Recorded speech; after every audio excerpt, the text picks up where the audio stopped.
तो प्यारे छात्रों, क्लास 10th आपका एग्ज़ाम पास में है।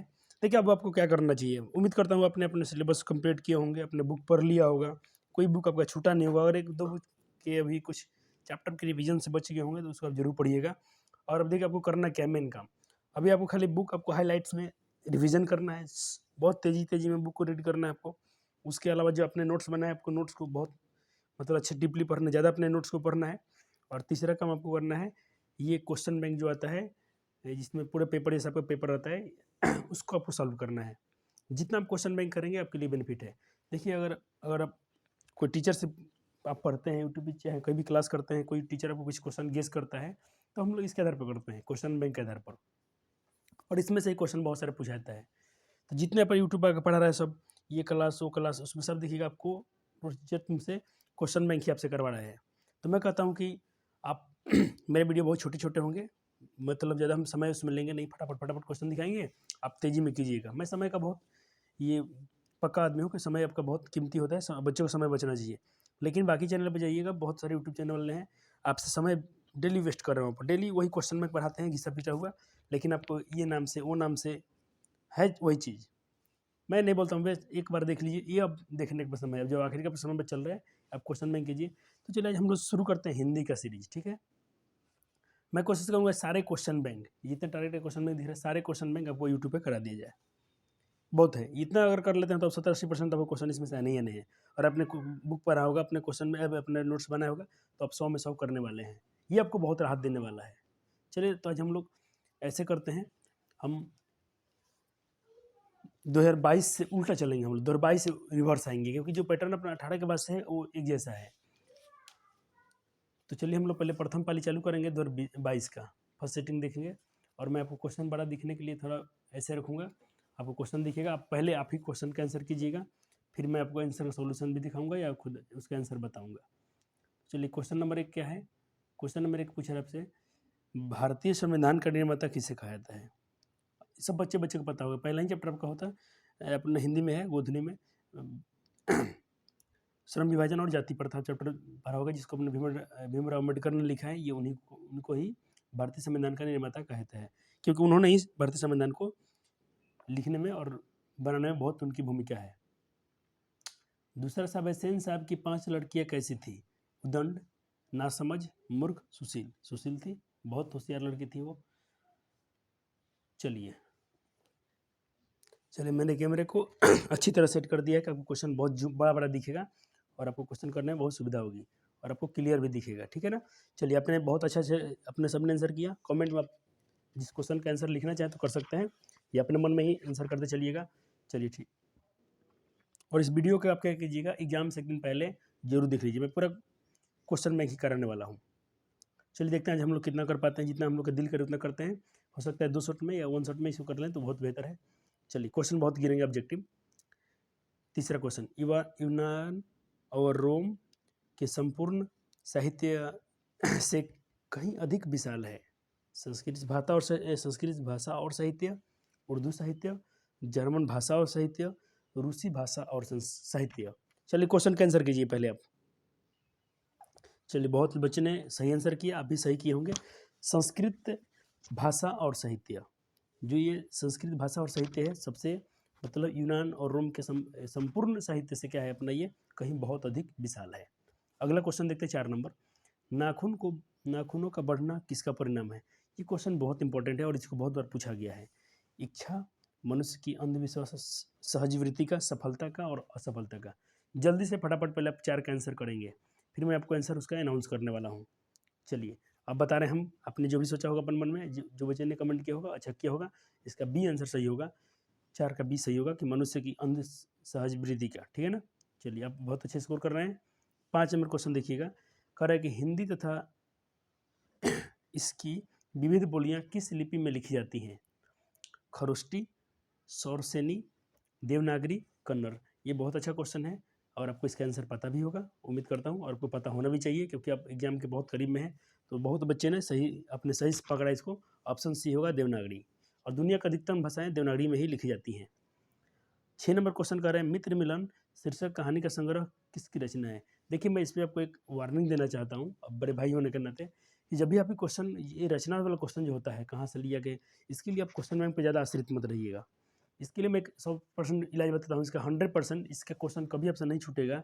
देखिए अब जितने राइटर हैं, मान लीजिए आपके पास 15-12 चैप्टर का ये है, कहानी है, मान लीजिए आपके पास 12 कविताएं हैं, और उधर अपना वर्णिका में भी 6 चैप्टर है, तो सब राइटर का जीवनी आप जरूर अच्छे से पढ़िएगा। देखिए मतलब हिंदी अपनी मातृभाषा है, और हिंदी अपनी मातृभाषा है तो हिंदी हमारे लिए कोई कठिन विषय नहीं है। हम सिर्फ अब मैं कहता हूँ कि अब जीवनी के तो एक पेज में होता है, आप हर दिन जीवनी थोड़ा थोड़ा रिविजन करते रहिए। देखिए आप 10 दिन इस तरह जीवनी याद कर लेंगे, इतना अच्छे से आपको जीवनी याद हो जाएगा कि आपका एक भी क्वेश्चन जीवनी से नहीं छूटेगा। और ये थोड़ा टफ होता है, मैं एक बार बताता दूँ, ये बच्चे जो नहीं पढ़ते हैं ये थोड़ा टफ होता है। कहानी से, कहानी अपने पढ़ ली उसका बहुत आपको दिन तक याद रहेगा, लेकिन जीवनी थोड़ा अलग होता है। जीवनी आप थोड़ा उनके पर्सनल लाइफ के बारे में होता है, उसको अच्छे से पढ़िएगा। चलिए क्वेश्चन नंबर 7 देखते हैं, फटाफट हम लोग यहाँ से थोड़ा स्पीड पकड़ेंगे। अब कहते हैं लेखक की पत्नी, अच्छा हाँ, इसका हमने 6 का आंसर पर हम लोग चर्चा नहीं किया, 6 का आंसर क्या होगा। तो 6 का आंसर सही बच्चे कर लीजिएगा, 6 का आंसर हो जाएगा डी, मित्र मिलन अमरकांत की है। और अमरकांत ने क्या लिखा है आपको पता भी होगा। और आपका प्रश्न होगा कि सर मैथ का जो क्वेश्चन होता है उसको आप लोग सॉल्व करके दिखाते हैं, थोड़ा सा हिंदी में भी थोड़ा चर्चा हो जाए तो अच्छा रहेगा। तो देखिए मैं आपको पहले कुछ दिखा रहा हूँ, ये जो आपके चैप्टर होते हैं, ठीक है। देखिए यहाँ अमरकांत के बारे में लिखा गया, ठीक है ना, अमरकांत के बारे में।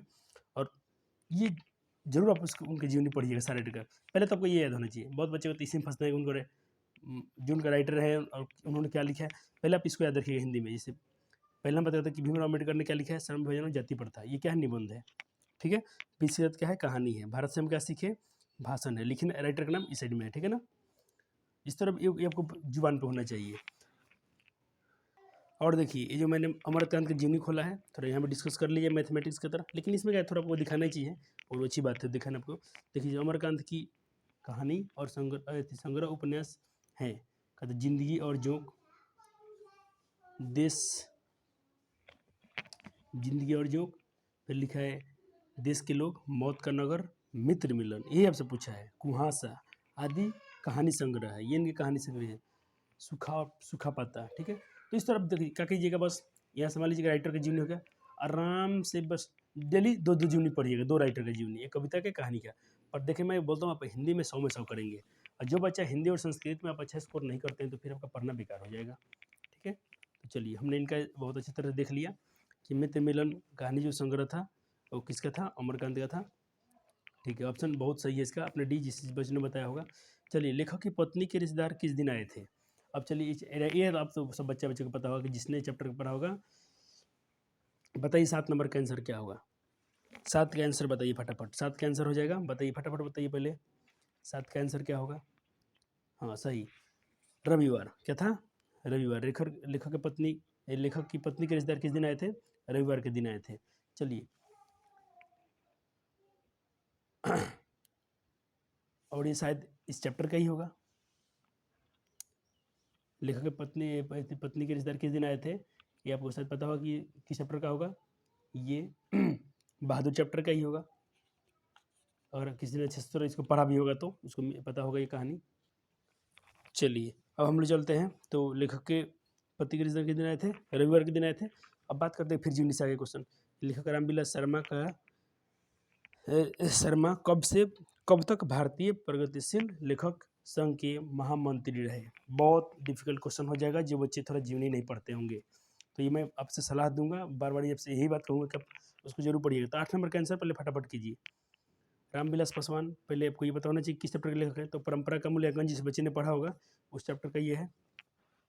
तो पहले आप फटाफट कीजिए, फिर मैं आपको जिसको बुक से दिखा दूंगा ये क्या पूछ रहा है आपसे क्वेश्चन।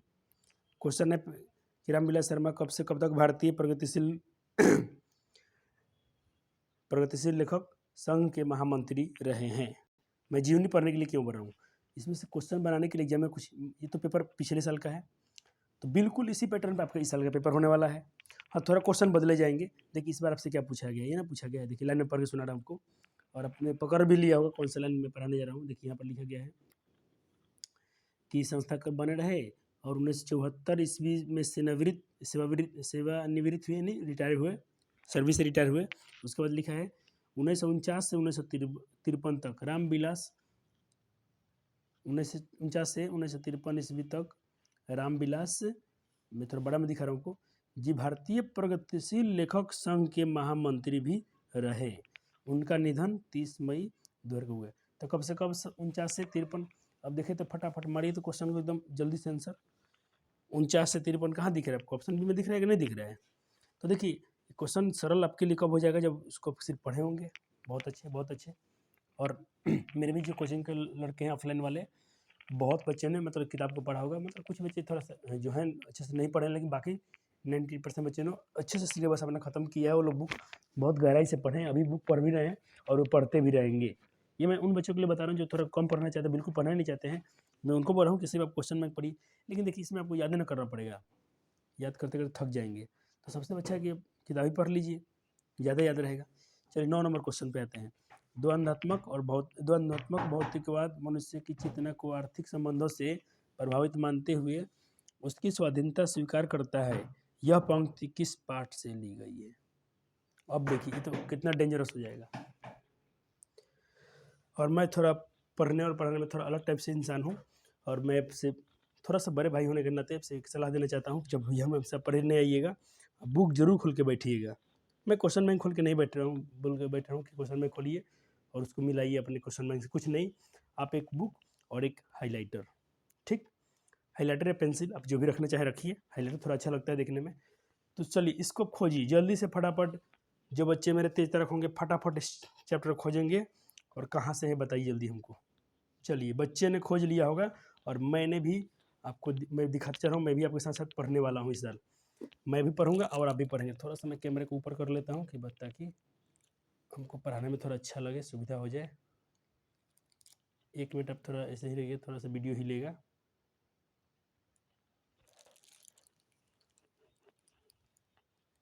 चलिए तो मैंने चैप्टर खोल भी लिया है, परंपरा का मूल्यांकन। पहले तो कुछ संदर्भ बच्चे जो होंगे ना, ये तो पकड़ेंगे चैप्टर कहाँ से लिया गया। देखिए परंपरा का मूल्यांकन, और ये 1 2 5वां या चौथा पैराग्राफ का पहला ही लाइन पूछा गया आपसे बोर्ड में। बस आप हाईलाइटर उठाइएगा और इस लाइन को अंडरलाइन जरूर कीजिएगा, ताकि जब भी आपका बुक अगले अभी जब भी आप अपने एग्जाम अभी आप फटाफट रिवीजन शॉर्ट रिवीजन मारेंगे। कहाँ तक है क्वेश्चन? स्वीकार, क्वेश्चन में कहाँ तक था? स्वीकार करता है, यहाँ तक है लाइन। बस। और एक और बेनिफिट, जब भी आपके छोटे भाई पढ़ेंगे इस बुक के, तो उनको भी थोड़ा कुछ हाईलाइट करके दिखेगा, तो उनको भी थोड़ा अच्छा लगेगा। तो मैं इसको थोड़ा अच्छे से हाईलाइट कर लेता हूँ। चलिए बस ये लाइन आपको दिखेगा कि पूछा गया था। एक और भी कर लेते हैं जो उनकी जीवनी से पूछ लिया गया था।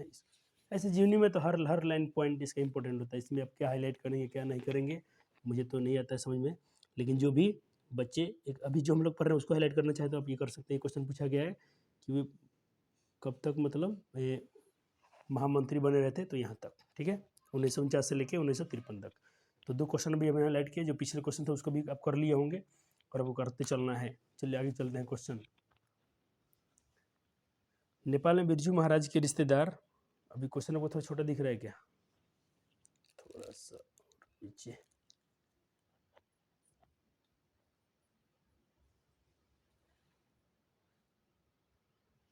चलिए नेपाल नेपाल में बिरजू महाराज के एक रिश्तेदार थे जिनका नाम था, जल्दी से बताइए कौन से रिश्तेदार थे नेपाल में बिरजू महाराज के, और उनका नाम क्या था? जल्दी से इस क्वेश्चन को खोज के हमको हाईलाइट करके दिखाइए। मैंने भी इसको खोज लिया होगा तो मैं थोड़ा दिखा दूँ आपको। देखिए जब उनके पिताजी की मृत्यु हो जाती है उसके बाद में आपको अगर कहानी पढ़ा होगा अपने, तो देखकर लिखा गया था कि मैं नेपाल जब गए थे तो कहते नेपाल भी इसी दौरान गए थे, एक हमारे रिश्तेदार थे। मतलब जब वो नेपाल गए थे, पहले मैं हाईलाइट कर लेता हूँ, नेपाल गए थे तो हमारे रिश्तेदार थे झुमक लाल करके, देखिए है ना झुमक लाल करके। तो उनके आपसे क्वेश्चन नहीं पूछा गया था 22 में, ठीक है, 23 में भी यहाँ से क्वेश्चन पूछे जाएंगे 100%। तो चलिए इसका आंसर आपको मिल गया, राइट। तो हम लोग जो बात करेंगे एकदम बिल्कुल 100% बात करेंगे। चलिए अब क्वेश्चन है कि विलन्नव और अभिनव के बीच में कौन सी नदी है? रुन नदी, सोन नदी, लावर नदी, चाई नदी। जल्दी फटाफट पहले आंसर कीजिए। चलिए तो ये क्वेश्चन का आंसर आपको यहाँ दिख रहा होगा। रुन नदी के दूसरे अभिनव विलन्नव तो विलन्व और व या ल कहो अभिनव जो इसके कौन सी नदी थी उसके बीच में, ये क्वेश्चन से पूछा गया था कि विलन्व और अभिनव के बीच में कौन सा नदी है, तो रोन नदी है। ऑप्शन ए 100% सही है। अब क्वेश्चन पूछा रहा है इसको कि विनोद कुमार शुक्ल का जन्म कब हुआ है। तो ये तो भाई बस इसमें क्या खोजना है, मैं पहले बोला राइटर के जीवनी का ये पहला ही चीज़ है। तो विनोद कुमार शुक्ल ने कौन चैप्टर लिखा होगा आपको पता है? पहले आपको राइटर का नाम पता होना चाहिए। तो देखिए विनोद कुमार शुक्ल का जन्म पूछ लिया आपसे 1 जनवरी 1937, 1 जनवरी 1937, 1 जनवरी। ऑप्शन बी आपका 100% राइट हो जाएगा। मैं हाईलाइट करते चल रहा हूँ, मैं भी आपके साथ पढ़ रहा हूँ, बस कोई खास फर्क नहीं कि मैं आपको पढ़ाने नहीं आया हूँ, मैं पढ़ते पढ़ते कुछ आपको सिखाने आ गया हूँ। और ये मेरा टेक्निक भी रहता है पढ़ने का, मैं पहले मैं खुद से पढ़ता हूँ फिर बच्चों को पढ़ाता हूँ, ताकि बच्चों को पढ़ाई बहुत आसानी से उनको समझ में आए। चलिए और सब सारे शिक्षक जो भी आपको जो पढ़ाते हो सब शिक्षक सब विषय में सब संपन्न नहीं होते हैं, कोई भी टीचर हो, लेकिन मैं कोशिश करता हूँ कि सब विषय को पढ़ के जो भी जितना जानते हो उतना आपको समझाया जाए, बताया जाए। आपके एग्जाम के लिए तो काफ़ी ही होगा ये सब बातें। मछली छीनने की कोशिश कौन कर रहा था? पिताजी, दीदी, भग्गू और संतू। मछली चैप्टर बहुत अच्छी चैप्टर है, मतलब दिल झकझोर देने वाली चैप्टर है ये। तो आप 13 का आंसर फटाफट कीजिए, 13 का आंसर कीजिए। कौन छीन रहा था मछली? तो इसका आंसर हो जाएगा भग्गू। ये विनोद कुमार शुक्ल जब चैप्टर हम पढ़ रहे थे मछली उन्होंने लिखा है। तो मछली कौन छीनने की कोशिश कर रहा था? भग्गू। तो जो मैंने आपको पैटर्न बताया इसे क्वेश्चन को ढूंढना है और खुद से सॉल्व करना है। तो चलिए क्वेश्चन आपके लिए मछली छीनने की कोशिश कौन कर रहा था? तो अगर चैप्टर पढ़े होंगे तो भग्गू मछली काट ही रहा था, वो मछली काट रहा था, उसके दोनों और बाकी दोनों भाई जो लड़के थे उसको देख रहे थे। तो थोड़ा इसको पहले खुद से एक बार पढ़ लीजिएगा, देख लीजिएगा और इस क्वेश्चन का जरूर इसको खोज के हाईलाइट कीजिएगा, ठीक है ना। चलिए अब पूछ रहा डेवढ़ी पर आलाप शीर्षक काव्य संग्रह किसकी रचना है? देखिए ये तो जीवनी से पूछ लिया गया है। डेवढ़ी पर डेवढ़ी पर आलाप शीर्षक किसकी काव्य संग्रह की रचना है? काव्य मतलब ये कविता से है। तो देखिए ये भी चैप्टर जो है यतीन्द्र मिश्र द्वारा लिखी गई है, मतलब नवबत खाने में इबादत, और ये वहाँ से क्वेश्चन है डेवढ़ी पर आलाप, ये यतीन्द्र मिश्र की रचना है, ठीक है। किनकी रचना है? यतीन्द्र मिश्र। तो ऑप्शन डी इज 100% राइट है। ऐसे ही आप क्वेश्चन खोज के हाईलाइट करेंगे, ठीक है ना। चलिए 15 नंबर क्वेश्चन देखते हैं। कह रहा है कि अरब देश में फूक कर बजाए जाने वाले वाद्य यंत्र जिसमें नाड़ी या निरीर होती है उसे क्या कहते हैं? राय, नय, लय, राग, इनमें से कोई नहीं। 15 का आंसर आप फटाफट दीजिए, 15 का आंसर फटाफट दीजिए। तो अब जब बुक पढ़िएगा तो उसका आंसर आपको नए मिलेगा, ठीक है ना। अगर मान लीजिए आपको थोड़ा सा भी क्वेश्चन में डाउट लगता है तो आप खुद से उसका आंसर खोजिए। इसमें कुछ मैथमेटिक्स जैसा नहीं कि आपको गुना भाग करना है, क्वेश्चन को सॉल्व करना है, ठीक है ना। सिर्फ आपको क्या करना है, क्वेश्चन को रख के अपने क्वेश्चन को वीडियो को रोकिए, क्वेश्चन को आप क्या कीजिए अपने बुक में हाईलाइट करते चलना। ये आपको टेक्निक मानिए, देखिए आपको कितना ये कारगर साबित होगा। एक भी क्वेश्चन आपका नहीं छूटेगा, 100 में 100 करके आएंगे आप हिंदी में, जो आप टेक्निक समय तो पढ़ना, क्योंकि उसमें आपका क्या होगा, वन शॉट आपका रिवीजन भी हो जाएगा, आप उसको हाईलाइट भी करते चलेंगे, कुछ लिखने की जरूरत नहीं पड़ेगा आपको, सिर्फ उसको बुक में टिक आउट कीजिए, उसको याद पढ़ते रहिएगा। आप बुक ही पढ़ेंगे तो वो सब कुछ याद आ जाएगा। चलिए गांधी जी की स्मृति में पूरा राष्ट्र किस तारीख को जयंती मनाता है? तो आपको पता है कि 2 अक्टूबर को हम लोग जयंती मनाते हैं। तो ऑप्शन बी तो बिल्कुल सही है इसका, 16 का ऑप्शन बी। चलिए अब देखिए मेरा ख्याल है कि अगर व्यक्ति का चरित्र निर्माण करने में हम सफल हो जाएंगे तो समाज के काम आप समाज के काम आप संभाल लेगा। यह किसका विचार है? भीमराव अम्बेडकर, रामधारी सिंह दिनकर का, महात्मा गांधी का और सुमित्रानंदन पंत का। तो 17 का बताइए आप कहाँ पढ़े इसको, कौन से चैप्टर में पढ़े होंगे? तो जो हम लोग पढ़ रहे थे ना थी, ये महात्मा गांधी का जो चैप्टर है, क्या भारत से हम क्या सीखे? नहीं भारत तो मैक्सिमम का है शिक्षा और संस्कृति। इसको कितने लिखा है? महात्मा गांधी जी ने लिखा है। और इनकी जयंती हम कब मनाते हैं? 2 अक्टूबर 1969 को मनाते हैं इनकी जयंती, ठीक है। तो आप इस चैप्टर में पढ़िएगा, उनको मिल जाएगा, इनकी भी जीवनी पढ़ लीजिएगा, यहाँ से भी क्वेश्चन पूछे जाते हैं। चलिए अब देखिए थोड़ा सा ऊपर हो जाए, चलिए यहाँ से, ठीक है। पूछ रहा है काशी में मरण भी माना गया है, अमंगल, कठिन, अशुभ, मंगल। काशी में मरण को क्या माना गया है, शुभ अशुभ क्या माना गया है, बताइए जल्दी फटाफट। 18 का आंसर बताइए। चलिए बिल्कुल सही आपने पकड़ा, डी। काशी में जाएंगे तो वहाँ पर मृत्यु को भी अच्छा माना गया है, मंगल। ये सही बात है, मृत्यु क्या है, एक अच्छी चीज़ है, सबको होती है। ये और क्या है, सत्य चीज़ है, ये छिपी हुई चीज़ नहीं है, इसको हम लोग झुठला नहीं सकते हैं। बाकी दुनिया में सारी चीज़ें झूठी हैं सिवाय मृत्यु के अलावा। मृत्यु ही सत्य है और बाकी चीज़ें सत्य नहीं है। बाकी सारी चीज़ें झूठी हो सकती हैं, मृत्यु झूठी नहीं है। ये होना ही है सबका। चलिए, यतीन दिन मिश्र ने गीतकार गुलजार का कविताओं का संपादन किस नाम से लिया है।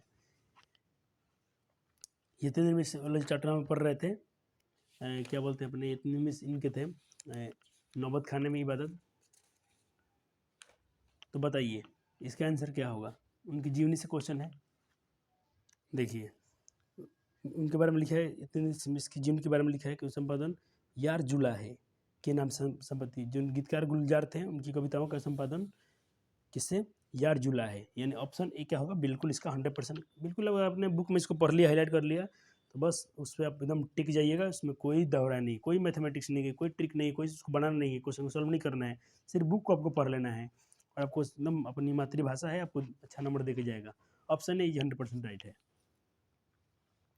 चलिए, मछली शीर्षक कहानी में मछली और गोश्त कौन खाता था, दीदी, पिताजी, माँ और संतू। जल्दी बताइए 20 का आंसर। बहुत अच्छा, मतलब ऐसा चैप्टर को पढ़ने के बाद थोड़ा सा रुलाई से आता है। तो पिताजी मछली ये गोश्त खाते थे, उनकी माँ नहीं खाती थी। चलिए अब व्याकरण से है, तो चलिए धुआं धुआं करते हैं। ध का उच्चारण आसान पूछ रहे हैं, मैं आपको टेक्निक बताना। देखिए क ख ग घ अंग किस में आता है, कंठ में। कवर्ग किस में आता है, कंठ में। छ छ किस में आता है, तालु में। त थ द ध ध न किस में आता है, दंत में। अब प फ ब किस में आता है, ओष्ठ में। तो त थ किस में आता है, दंत में आता है। ये सी हो गया, एक इसका सी हो गया। चलिए, एक ध्वनि जब दो व्यंजनों से संयुक्त हो जाए तो वो क्या कहलाती है। कोई मान लीजिए ध्वनि है और दो व्यंजन से संयुक्त हो जाए, दो व्यंजन से जुड़ जाए, तो वो क्या कहलाती है। फटाफट बताइए 22 का आंसर क्या होगा। 22 का आंसर क्या होगा, थोड़ा सा दिमाग लगाइए। और ये ग्रामर से क्वेश्चन है, बिल्कुल आप इसे कर लेंगे। क्या कहलाती है वो, संपृक्त ध्वनि कहलाती है। क्या कहलाती है, संपृक्त ध्वनि कहलाती है। चलिए, तो मेरे बच्चे धुआं, अगर आपने मेरा संधि का वीडियो नहीं देखा हो जरूर देखिएगा। आप क्लास किसी भी क्लास को उठाइए, धुआं धुआं कर देंगे संधि का। मैंने 1 शॉट लेक्चर डाला है जिसमें क्लास 9वीं से और जो भी क्लास के बच्चे हैं सबको आप शेयर कर दीजिएगा, वो सारे बच्चों के लिए जरूरी है। तो नावी का होगा नौ धन इक, नौ धन इक, ऑप्शन ए इज राइट है। निम्न में कौन शुद्ध शब्द है। देखिए ये तो भाई अपनी हिंदी मातृभाषा है। अब हम देखिए शुद्ध पूछा है, थोड़ा सा अगर आप ध्यान दे देंगे तो आप इसका बिल्कुल कर लेंगे। 24 का पहले आप ट्राई कीजिए, फिर मैं आपको आंसर बताऊंगा इसका। तो 24 का आंसर हो जाएगा, शुद्ध शब्द कौन है, पूछा कि शुद्ध शब्द कौन है, तो सौहार्द। हासिल, देखिए हासिल गलत है, हर्षिकार से होगा। हितौसी में दंत से होगा। सौहार्द सही है। हिंग, हिंग भी गलत है। तो 24 का क्या है आंसर, 24 का आंसर हो जाएगा सी, सौहार्द क्या सही है। निम्न में कौन योज है, चिन्ह के बारे में पूछ रहा है। तो देखिए योजक, योजक मतलब जोड़ने वाला कौन है। बी में तो कोमा है, अल्पविराम। सी में तो डी, बी डी तो बिल्कुल गलत हो जाएंगे। और ए और सी में सोचिए जल्दी से, ए और सी में सोचिए। 25 का ए और सी में जल्दी फटाफट सोचिए। हाँ बिल्कुल सही, ये योजक है। ये क्या है, ये तो विस्मयादि बोधक है। ये तो हम लोग किसी चीज़ को संबोधन करने के लिए करते हैं। ठीक है, चलिए अब अगला क्वेश्चन आपके सामने आ गया। 26 नंबर क्वेश्चन कि अक्टूबर शब्द कौन संज्ञा है। अक्टूबर क्या है, किसी का नाम है। तो नाम किस में आता है, प्रॉपर नाउन में आता है। किसी व्यक्ति का नाम है, व्यक्तिवाचक संज्ञा हो गई। तो क्वेश्चन नंबर कितना अपना है, 26। 26 का आंसर बताइए फटाफट। 26 का डी आपने सही सोचा। 27 देखिए, सुख शब्द कौन सा लिंग है। देखिए मैं स्त्रीलिंग पुल्लिंग लेके आया, बच्चे को सलाह देता हूँ, अपने कोचिंग वाले को भी।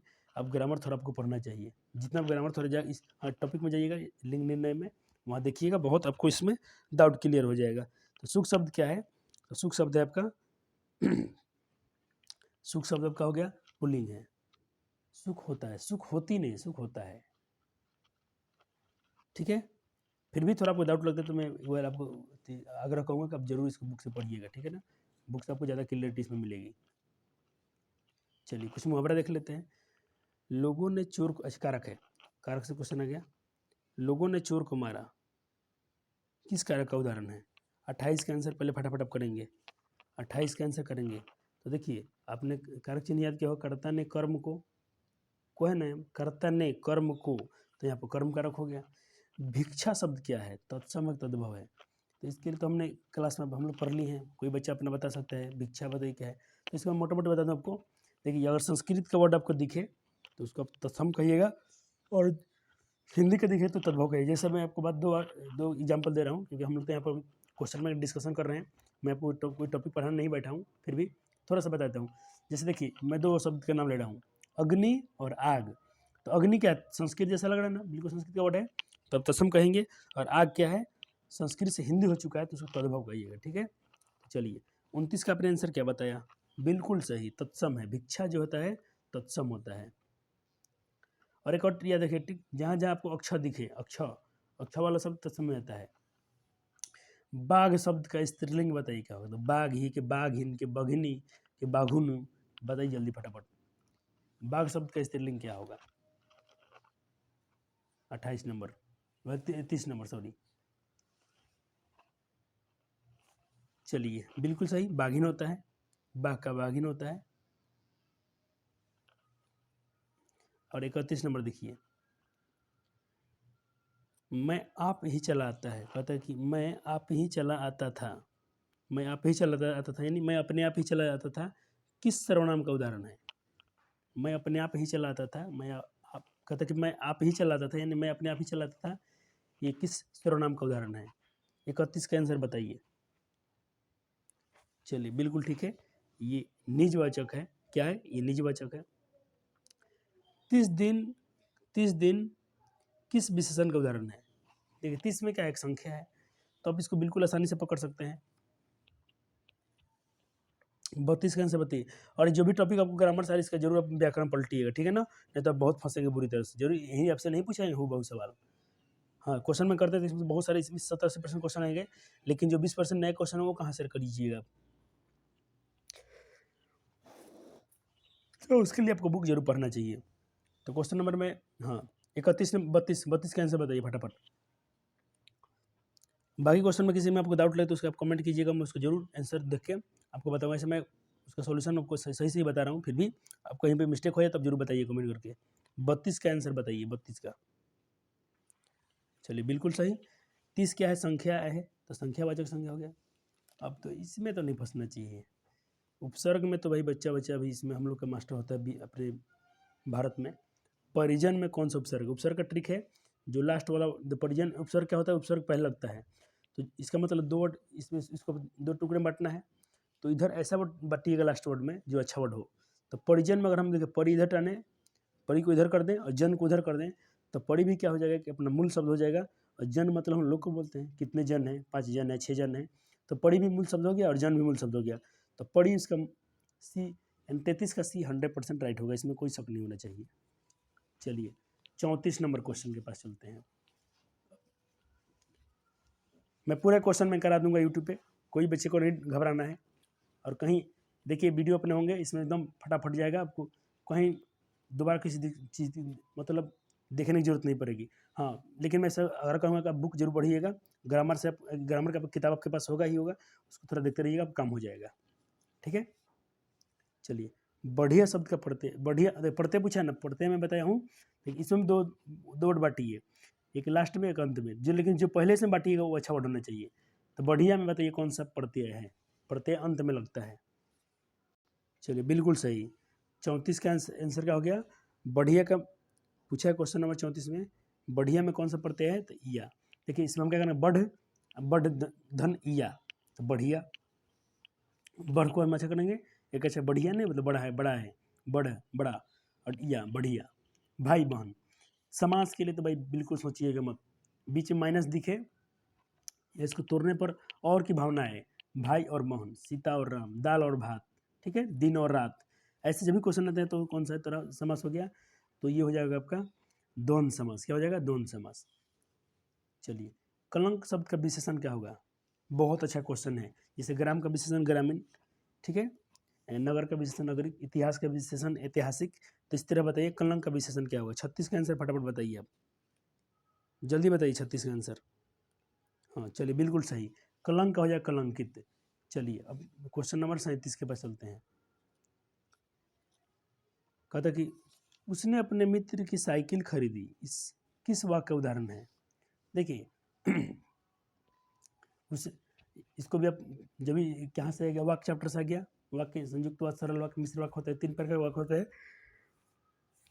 तो इस चैप्टर को भी अब मैं फिर से बता रहा हूँ कि यहाँ से भी थोड़ा ग्रामर पढ़ लीजिएगा। देखिए ग्रामर में किसी पर भरोसा नहीं करना है, और ग्रामर में किसी टीचर की जरूरत नहीं है।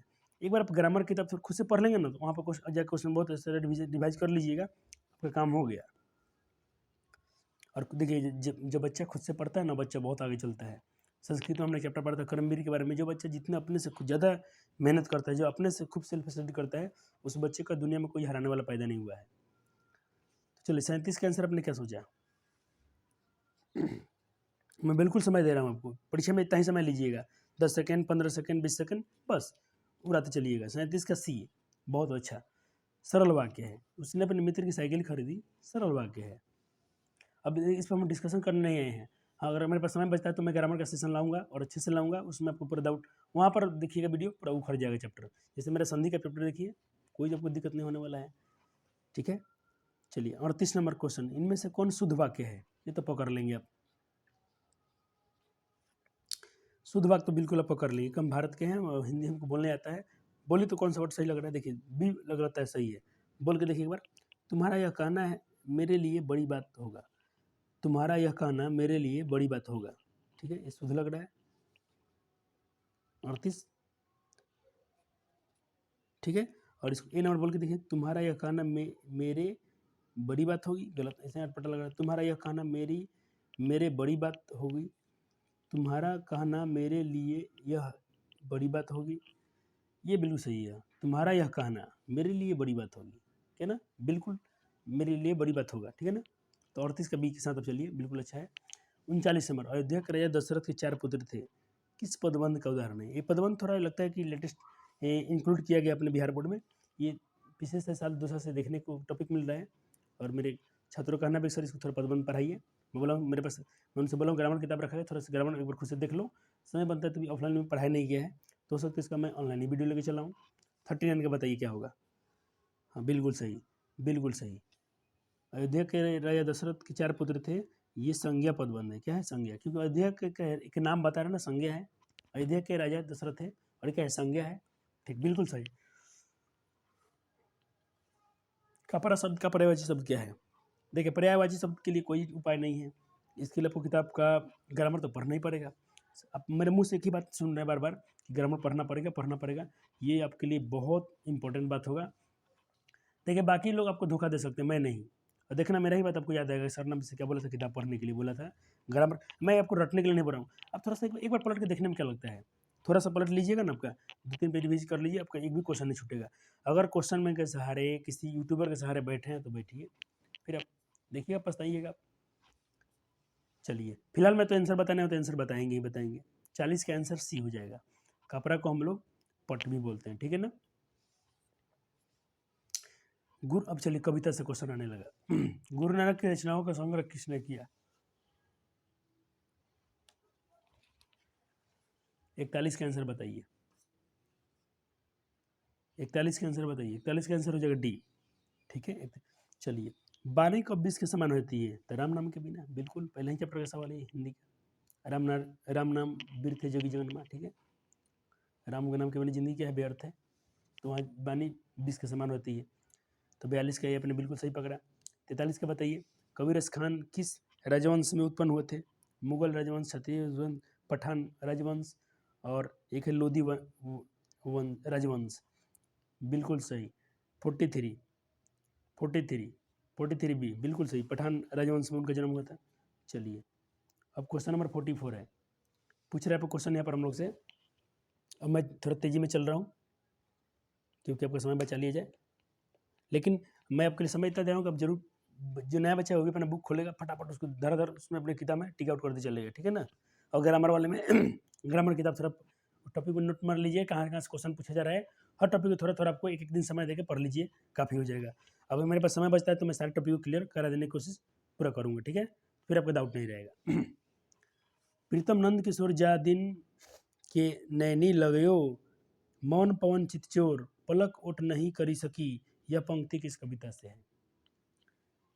जल्दी से बताइए, फटाफट बताइए। 44 का क्या होगा? 44 का, चलिए बहुत बहुत सही, प्रेमानी श्री राधिका का ये। और यह नंद किशोर से भी आपको थोड़ा कुछ झलक दिख रहा होगा। घनानंद रचित अत्यंत प्रसिद्ध क्या है? घनानंद की रची हुई अत्यंत प्रसिद्ध क्या है? संगीत, नृत्य, नाट्य, सवैया और घनाछड़ी। जल्दी बताइए फटाफट। 45 का बताइए। बिल्कुल सही बताया आपने। उनका सवैया जो क्या है उसमें बहुत प्रसिद्ध है वो, और उनकी घनछड़ी बिल्कुल क्या प्रसिद्ध है। विरह लीला किनकी रचना है? ये जीवनी से क्वेश्चन है, जो नहीं पा रहा होगा तो फंसेगा और बढ़िया से फंसेगा इसमें। मैंने देखा है, पिछले साल भी देखा हूँ कि हिंदी में बच्चे को अच्छा स्कोर नहीं है।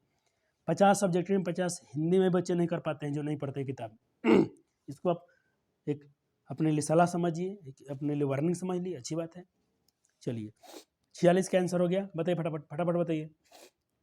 हाँ बिल्कुल सही, 46 का ये हो जाएगा, घनानंद की है।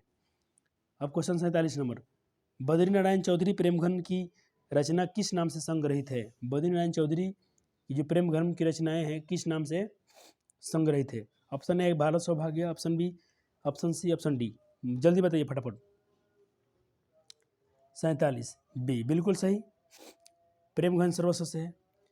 युगवानी किसकी काव्य कृति है? युगवानी किसकी काव्य कृति है, किसकी कविता कृति है? रामधारी सिंह दिनकर की, क्या गया जी की, सुमित्रानंद पंत की कुंवर नारायण सिंह की? 48 का सी सुमित्रानंद पंत की, ठीक है। जो मैं इनसे बता रहा हूँ जीवन में जाके उनका वेरीफाई कर लीजिएगा, जो डाउट होगा। और आपको लगता है कि गलत मिल गया आपको तो जरूर कमेंट में कर दीजिएगा, उसको हम लोग करेक्शन कर लेंगे या उसको मैं विचार कर लूँगा। मैं कमेंट जरूर पढ़ता हूँ बच्चे का। चलिए 49 देखिए, सुमित्रानंद पंत के को मानव सौंदर्य ने किस ओर आकृष्ट किया? अध्यात्मवाद की ओर, संकीर्णता की ओर, अतिवादित की ओर, कि समाजवाद की ओर? 49 बताइए फटाफट। डी बिल्कुल सही है, समाजवाद की ओर उनको आकृष्ट किया। सिंहासन खाली करो, वाह कितने चैप्टर है, इसको पढ़ने में मजा आता है। जनतंत्र का जन्म की ना, हाँ बिल्कुल यही चैप्टर है, 50 का ये हो जाना चाहिए बिल्कुल। बहुत मज़ेदार चैप्टर है, जनता राज करेगी, खाली करो सिंहासन। बहुत अच्छा कविता लिखी गई है, पढ़िएगा मज़ा आता है। मैं सोचता हूँ कविता के लिए वन शॉट एक लेक्चर लाइए, इसमें पूरे भावार्थ को बताया जाएगा। कविता सचिदानंद हीरानंद वत्स्यायन अज्ञेय के पिताजी का नाम कहता है, यानी अज्ञेय जी का पिताजी का क्या नाम है? बताइए फटाफट। इसको आप याद रखिएगा, क्योंकि प्लस 2 में जाएंगे तो वहाँ भी एक आपको काम करने वाला है, क्योंकि इंटर में भी चैप्टर अज्ञेय की कुछ बारे में पढ़ना है। 51 का बताइए आंसर क्या होगा? 51 का बी बिल्कुल सही, हीरानंद शास्त्री। अब बताइए, धूप बरसी पर अंतरिक्ष से नहीं फटी, किस चैप्टर का है ये? कह रहा है कि धूप बरसी, चलिए हाँ दोनों क्वेश्चन दिखा रहा हूँ, 53 क्वेश्चन इस स्लाइड में है। धूप बरसी पर अंतरिक्ष से नहीं फटी, कुआं से, मिट्टी से, दसों दिशाओं से, आसमान से। फटाफट 52 ये लगता है इसका चैप्टर हिरोशिमा वाले चैप्टर का है ये। 52 का बताइए। सी बिल्कुल, मिट्टी से नहीं फटी, ठीक है। चक्रव्यूह किनकी रचना है? चक्रव्यूह किनकी रचना है? 53 डी कुंवर नारायण सिंह की। बहुत अच्छे बहुत अच्छे। चलिए अब आते हैं हम लोग क्वेश्चन नंबर 54 पे।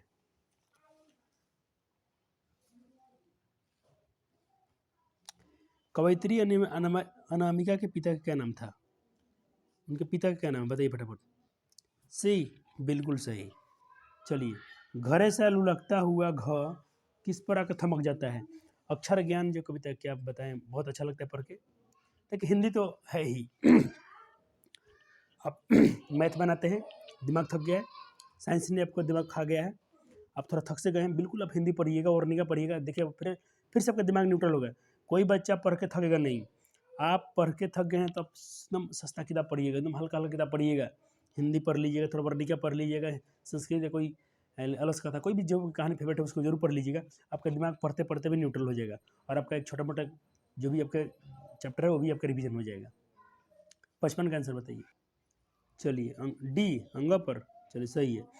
लौट कर फिर आऊँगा शीर्षक कविता किन की रचना है? इतना यहाँ पर आपसे राइटर का नाम ही पूछ रहा है। लौट कर फिर आऊँगा किन की रचना है? बताइए। चलिए एक बार मैं सारे फिर से दिखाता हूँ। ये आपसे पूछा गया लौट कर फिर आऊँगा किनकी रचना है, तो जीवनानंद दास की है। आप सबको एक बार देख लीजिए, ठीक है। एक बार गदखंड का भी देख लीजिए, ठीक है। तो क्या है इनके जो आंसर हम लोग बना रहे थे, लौट कर फिर आऊँ किनकी रचना है, तो जीवनानंद दास की है। ऑप्शन है बिल्कुल सही। रेनर मारिया रिल्के की काव्य शैली क्या है? परंपरागत, गीतात्मक, व्यंग्यात्मक, विवेचनात्मक। फटाफट बताइए। 57 का गीतात्मक, चलिए सही है बी। कवि मारिया रिल्के किनके चरणों में छाले पड़ जाने की बात करते हैं? मानव के, पशु के, प्रभु के, नारी के? सी, प्रभु के, ठीक है बिल्कुल सही। मेरे बिना तुम प्रभु शीर्षक कविता किस कवि द्वारा भाषांतरित है? धर्मवीर भारती द्वारा, ठीक है डी बिल्कुल सही। 59 का डी सही है। सदियों तक ठंडी बुझा राख बुझांग उठी मिट्टी सोने का ताज पहन इठलाती है, यह कविता किस पंक्ति की है? जनतंत्र का जन्म, एक वृक्ष की हत्या, हमारी नींद, लौट कर फिर आऊंगा। जल्दी बताइए फटाफट, 60 का आंसर बताइए। हाँ, जनतंत्र का जन्म, ये बिल्कुल सही है। जो पर के अधीन है, जो पर के अधीन है, एक शब्द, चले फिर व्याकरण आ गया। ये पेपर आपको बिल्कुल बोर्ड का फीलिंग देगा, और ये बोर्ड का ही पेपर है। ये देखिए 2022 का पेपर है। और ऐसा ही आपको अब रिवीजन ऐसा ही करना चाहिए। आप एक भी सेट उठाइएगा पेपर का, पिछले PY की प्रीवियस ईयर्स, और उसको क्वेश्चन सॉल्व कीजिएगा, मतलब 20 मिनट 30 मिनट में। टाइमिंग बिल्कुल आइए, टाइमिंग जरूर लाइए। टाइमिंग पर ध्यान देना है आपको, ठीक है ना। चलिए हम लोग के, हाँ, जो पर का अधीन है उसे क्या बोलेंगे? पराधीन, निराधीन, स्वाधीन, निरामिष। फटाफट बताइए 61 का बी, पराधीन, ठीक है। कुआं खोदना मुहावरे का अर्थ क्या है? बेफिक्र होना, खूब याद करना, हानि पहुंचाने का यत्न करना, सहज खाना। तो सी बिल्कुल लग रहा है सही है, 62 का सही है। देखिए मैं पहले उच्चारण स्थान में पहले ही बता देते, फिर लड़ गया ना। मैं आपको कख से बताया था, चचा बताया ना, चचा तालु में आता है, तालु में क्या, तथा दंत में आता है, कख कंठ में आता है, ट ठ ड ढ अण, ये मूर्धा में आता है। संधि बिल्कुल नहीं बताने वाला हूँ, 64 के खुद आप जानिए, और मेरे संधि का 1 लेकर देख लिया मैं, तो आपको बिल्कुल बता पाएंगे। चलिए 65 देखिए, निम्न में शुद्ध शब्द कौन है?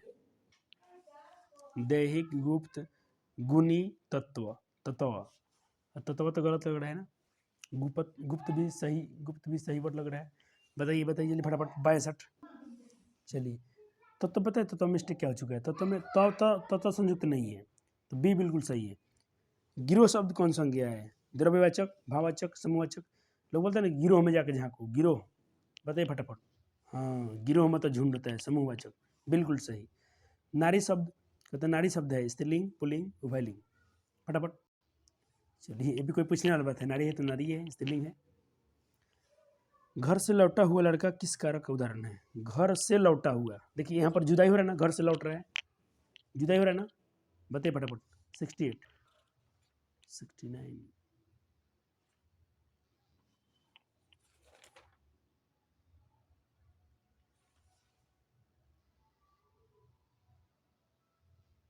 चलिए 73 का ये मिश्र वाक्य है।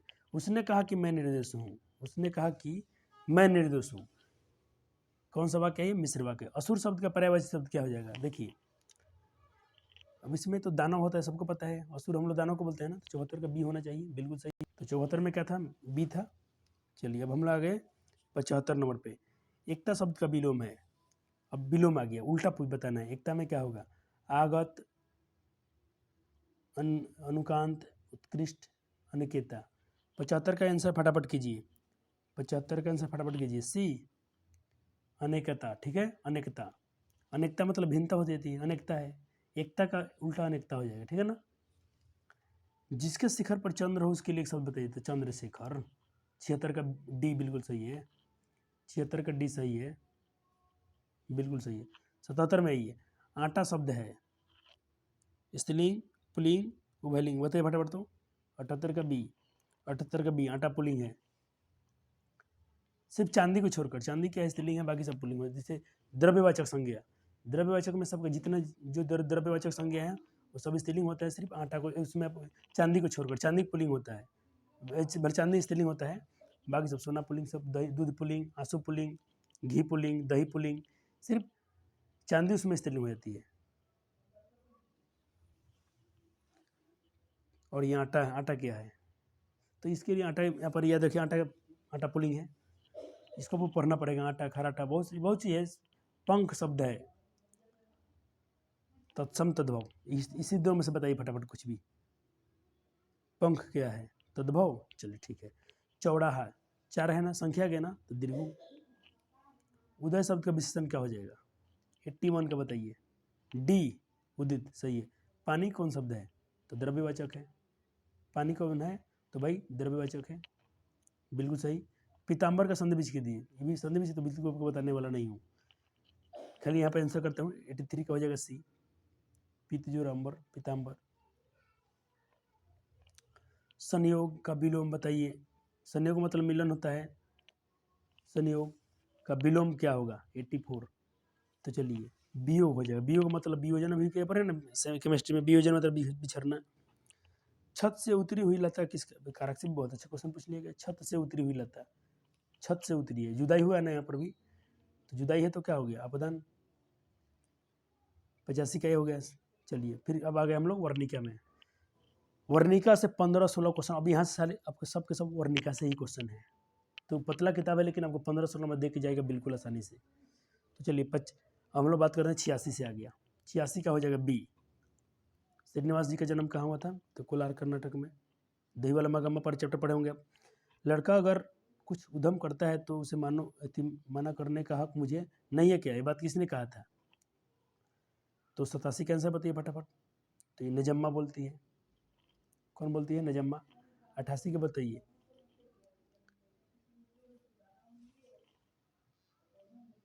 तुरई के फूल की तरह खिलखिलाकर हंसते लोग सहसा मुरझा गए, यह पंक्ति किस कहानी में है? तो ये आप पढ़े होंगे चैप्टर, ये क्या बोलते हैं? 89 माँ, उसमें कई चैप्टर है।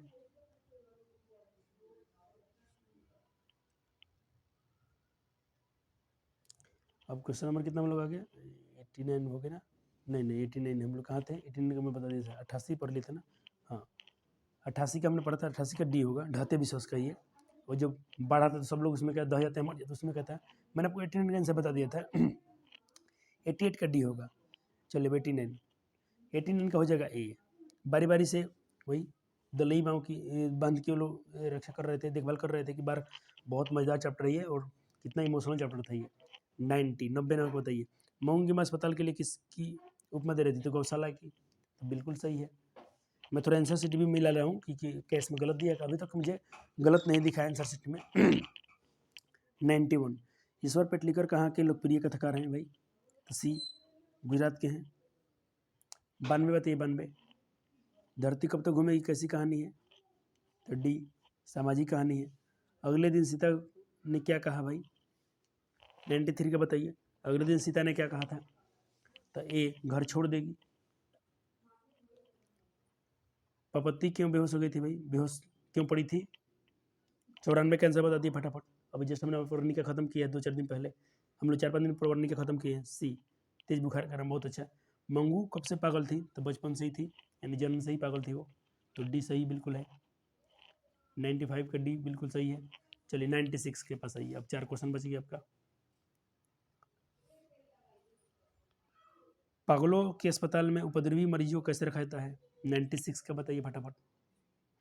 सी, कमरे में बंद करके। बोली थी ना उनकी माँ डर रही थी कि जो मेरा बेटा इसमें छोड़ के जाएंगे तो इसको कैसे रहेगी, बहुत पागल, इसको मारेंगे। तो बोले कि नहीं, जो उपद्रवी होते हैं उनको अलग रखा जाता है, बाकी लोग एक साथ रखा जाता है।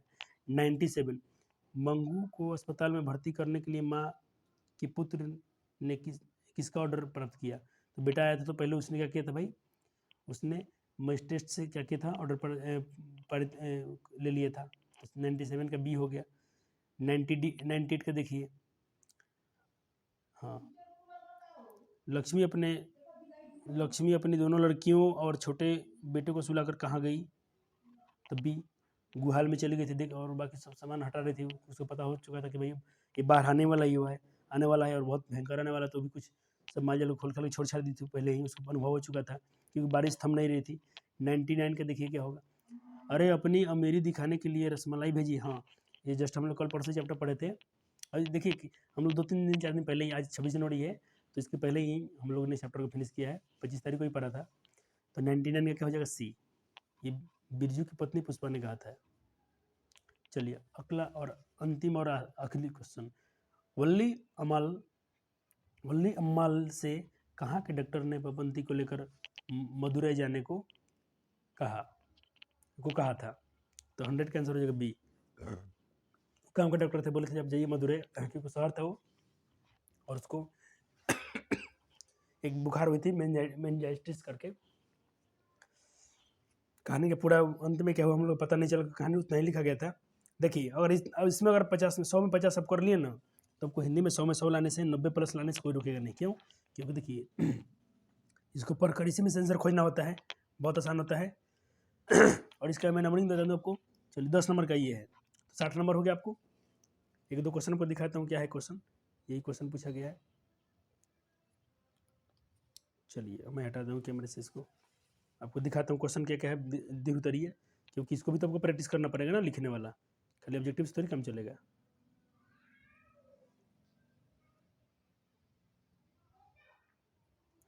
इस क्वेश्चन को प्रैक्टिस जरूर करेंगे, क्वेश्चन पढ़िए उसके आधार पर आंसर। तो 10 नंबर का ये हो गया। फिर देखिए 10 नंबर के फिर से आ गया ये भी वैसा ही है, पर किस में आंसर खोजना है। तो ये कितना 20 हो गया, 17 नंबर काम हो गया। और क्वेश्चन देखिए इसमें और क्वेश्चन है, तो 20 नंबर इधर हो गया। और 10 नंबर का क्या है? निबंध है। निबंध तो बच्चा बच्चा लिखता है, लेकिन कैसे लिखना है आपको पता ही, जो टॉपिक बोलता है तो अपने क्वेश्चन बैंक से भी रिविजन कर सकते हैं इसको, क्वेश्चन कैसे लिखना पड़ता है। चलिए देखिए ये सब। अब आगे हम किताब। चलिए ये किताब वाला क्वेश्चन आपका होमवर्क रहेगा, सब बच्चे इसको जरूर करेंगे। चलिए तो आज हमने क्या किया, 2022 का प्रथम सिटिंग को हमने सॉल्व किया क्वेश्चन बैंक से, और पूरा क्वेश्चन बैंक मैं यूट्यूब पर कराने वाला हूँ, क्योंकि क्वेश्चन बैंक ही पढ़ने का दिन है। अब दूसरा, हाँ, ग्रामर में कुछ बच्चों का थोड़ा डिमांड है टॉपिक पढ़ा दीजिए, तो मैं देखता हूँ समय बनता है नोट्स बना लेता हूँ, अच्छा नोट्स प्रिपेयर हो जाता है तो आपको जरूर पढ़ाया जाएगा। तो चलिए मिलते हैं अगले वीडियो में। अब हम डेली कुछ ना कुछ क्वेश्चन बैंक का सीरीज करेंगे, ठीक है, क्योंकि हम लोग का भी अब कोई सब कुछ खत्म हो चुका है, तो हम लोग का यही पढ़ना रह गया है, ठीक है। आप मेरे चैनल को सपोर्ट कीजिए, अपने दोस्तों के साथ, अपने रिलेशन वाले के साथ इसको जरूर शेयर कीजिए, वीडियो को पसंद आती है तो। धन्यवाद, थैंक यू सो मच। और आज आज अपना क्या था, रिपब्लिक डे था, तो आपने जरूर इसको एंजॉय किया हो, इसलिए मैं शाम को वीडियो शूट कर रहा हूँ, रात में डालूंगा, क्योंकि आज और अब माँ सरस्वती की पूजा थी। और हाँ, थोड़ा हमको दुख है इस बार कि हम लोग थोड़ा पूजा पाठ नहीं कर पाए, क्योंकि हमारी बड़ी माँ का ध्यान हुआ था, आपको पहले जिक्र किया था मैंने। तो ये अपना धर्म सिद्धांत कहता है कि हम लोग जब तक क्रिया संपन्न नहीं होती तब तक हम लोग छुटके में होते हैं, और हम लोग पूजा पाठ करने के लायक नहीं होते हैं। तो जैसे धर्म है अपना, उसके हिसाब से हम लोग चलना भी चाहिए। धर्म का सर्वोपरि धर्म होता है, धर्म की रक्षा भी करनी चाहिए। और चलते चलते इन ना समझो को बताते चलता हूँ, माँ सरस्वती पूजा है, तो माँ सरस्वती पूजा क्या होता है, देखिए अपने अपनी किताब को कितना अच्छे से सजा कर रखा है, इस पर अपनी जिल चढ़ा कर रखा है, इनको प्रणाम करते हैं, जुठाते नहीं छूते हैं, पूजा करते हैं, ये तो पूजा है। अब क्या कर रहा है सब, देखिए सब मूर्ति रखा है, सब जो अधिकांश पूजा वही कर रहा है, सब गली गली में जो विद्यार्थी नहीं है। अब सब पूजा कर रहे हैं, माँ सरस्वती का वहाँ पर अपमान होता है, सब खाली अश्लील के बजा रहा है, सब पूरा साउंड कर रहा है। ये पूजा शांति में होती है। हिंदू धर्म में जितना पूजा पाठ होता है शांति से होता है, और बाकी लोग में थोड़ा माइक अनाउंस में करके होता है। तो ये पता नहीं कौन सा भूत सवार हो गया है बच्चों को गीत बजाने का। और देखिए कुछ बच्चे जो होंगे मेरे गाँव वाले हैं, सोचते कि हमको चिढ़ाने के लिए गीत बजाते थे, नहीं, ये धर्म मेरा थोड़ी ना है, ये धर्म सबका है, जितने सनातन धर्म वाले हैं सबका धर्म है। तो आप सब लोग इसको थोड़ा बोलिए, समझाइए बच्चे भाई बहनों को, ऐसा नहीं करना चाहिए। ये माँ सरस्वती का पूजा एक दिन का नहीं कि माँ आई है चली गई है, साल भर पढ़ाती है, विद्या दे जाती है, ऐसी बात नहीं है। माँ आपके पास हर पल है, हर वक्त थी, हर वक्त रहेगी। कभी आई थी नहीं, कभी गई थी नहीं, वो आप नहीं है, आप चले, आप साल भर पे शायद एक बार पढ़ते होंगे, तो आपको एक दिन विद्या मिलता होगा। हम लोग डेली पढ़ते हैं, डेली कुछ ना कुछ सीखते हैं, है कि नहीं। चलिए माँ सरस्वती को मेरी तरफ से बहुत दिल से प्यार। और अभी अगर थोड़ा श्लीलता देखते हैं तो इसको थोड़ा विरोध कीजिए, बताइए उनको कि नहीं करना चाहिए। धन्यवाद। चलिए इस वीडियो को मैं यहीं पे अंत करता हूँ और इसको अपलोड कर देता हूँ, इसको आपको जल्द मिल जाएगा। देखिएगा आप और कमेंट कीजिएगा आपने 100 में कितना किया, ठीक है। थैंक यू, धन्यवाद।